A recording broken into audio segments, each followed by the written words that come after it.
Alright, kumusta? Welcome back sa Roots TV. Ang bahay mo siguro ang pinaka-importanteng lugar sa buhay mo. Pero maraming bagay ang pwedeng makasira o makawasak nito. May ibang tao na gumagawa ng kakaibang paraan para protektahan ang kanilang bahay, kahit pa madalas silang pagtawanan ng mga kapitbahay at kaibigan nila. Pero kapag gumana ang kanilang idea ay sila naman ang tumatawa sa huli. Una ay tingnan natin ng Leaf House. Noong 2010, may kontrobersyal na bahay na sinimulan itayo sa Dhaka City ng Bangladesh. Kontrobersyal ito dahil nasa tabi ito ng ilog sa isang lugar na madalas bahain. Maraming nagtataka kung bakit may nagpapagawa ng bahay doon at marami rin ang nagtawanan. Sinasabing baliw o walang isip ang may-ari. Totoo naman, maraming bahay na sa lugar ang binaha. Pero nang makita ng mga tao kung paano ginagawa ang bahay ay tumigil ang kanilang pagtawa. Tinatawag itong leaf house sa magkabilang gilid ng bahay. May dalawang bamboo structure na inilagay sa hollow cement base na puno ng higit sa 8,000 plastic bottle. Dahil lumulutang ang plastic, nagiging sapat ito para iangat ang bahay kapag bumabaha.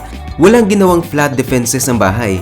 Hinihintay lang ng mga gumawa na umapaw ang ilog. Kapag nangyari ito ay aangat ang mga plastic na bottle at itataas ang bahay ng hanggang 12 talampakan. Kapag bumaba na ang baha, ay babalik din ang bahay sa dati nitong pwesto. Bukod sa mura ang paggawa ng bahay ay nakakatulong din ito sa kalikasan. At narito rin ang Tsuhai House. Lahat tayo, bata man o matanda, ay gustong magkaroon ng tree house. Pero maraming matatanda ang ayaw manirahan dito dahil baka pagtawanan sila ng iba. Pero iba si Tiranobu Fujimuro. Sa edad na 65, ginawa niya ang treehouse ng kanyang pangarap. Hindi lang para tambayan kundi tirahan. Itinayo niya ito sa ibabaw ng 2 puno ng chestnut. Maraming nagtawanan at nagsabing baliw siya. Pero wala siyang pakialam. Tinawag itong Tsuhai House.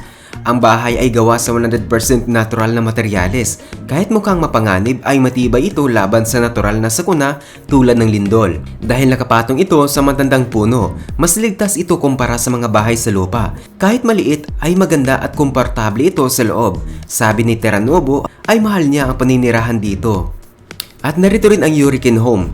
Noong 2018, tinamaan ng Hurricane Michael ang Florida. Isa ito sa pinakamalalakas na bagyo ng kasaysayan ng US na sumira ng libo-libong bahay at nagdulot ng $25 billion na pinsala. Pero may isang bahay na nananatiling nakatayo sa gitna ng mga nasirang bahay.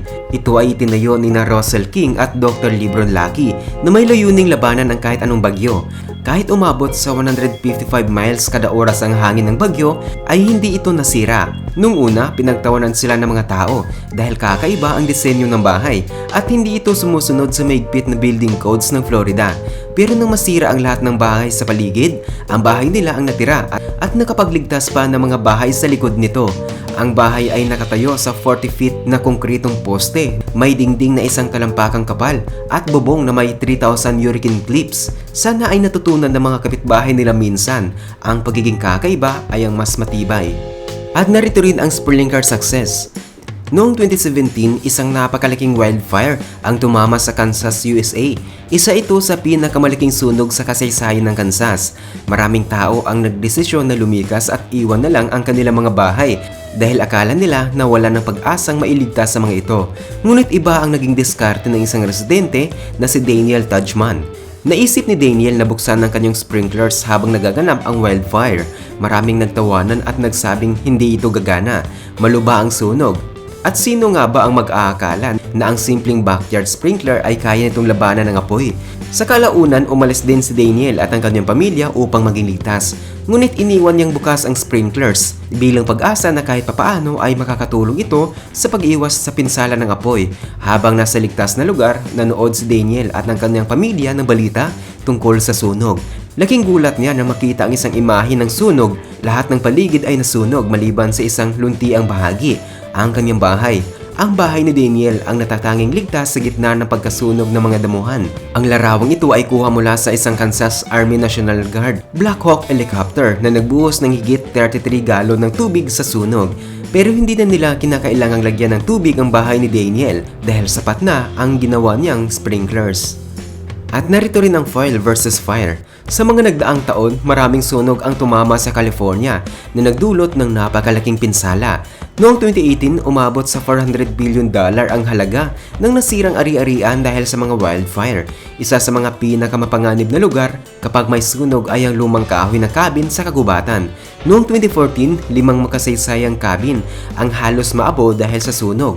Pero ang Sierra National Fire Service ay nagkaroon ng kakaibang idea. Binalot nila ng foil ang mga cabin. Maraming nagsabi na hindi ito gagana dahil mabilis na kumakalat ang apoy sa kagubatan at nasunog na ang higit sa 13,700 ektaryang gubat. Pero nakakagulat, ang foil ay tumulong na maibalik ang init papalayo sa mga cabin. Kaya hindi ito nasunog. Sa kabila ng lahat ng inaasahan, nakaligtas ang makasaysayang mga cabin dahil sa foil.